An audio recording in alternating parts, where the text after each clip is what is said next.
We all have days and weeks and even seasons of our lives when we feel exhausted, wrung out, beaten down, and pretty much the opposite of resilient. I had a day like that just recently. I was working on the content for this program, and I started out feeling really great about it. I worked on several smaller tasks, and they went pretty well. I was feeling good as I started organizing all of the information and formatting it. Things were kind of humming along, and then I hit a snag. I started feeling totally overwhelmed. There was so much information, and I couldn't figure out how it should be organized. I just couldn't get it to work. My brain was tired, but I kept trying to push through. It's very meta when you want to give up on a project called Resilience Connection because you can't figure out how to overcome the challenges along the way. So, rather than scrapping the whole thing, I thought it might be helpful to take a break. I needed to pick up my car at the shop anyway, so I decided to leave to go get it. So I'm driving and trying to shake it off, but I'm still feeling pretty defeated. I'm having these thoughts like, if I can't even organize this information, what makes me think I can actually do anything? Why would people want to hear about this? And why do I think I can do this?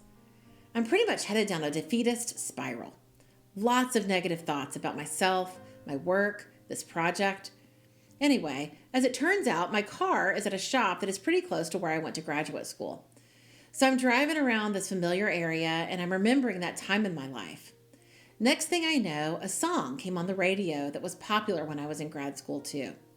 Between the familiar surroundings and the song on the radio, in an instant I was reminded of how freaking resilient I was in my 20s. I was young and it was so hard and I got knocked down so many times, but I kept getting back up. I used that image of 22-year-old me pushing through hard times to help 42-year-old me do the same.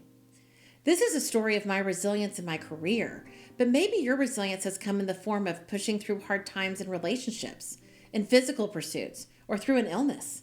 My image of 22-year-old me being a badass and getting through grad school helped because it reminded me of my own resilience.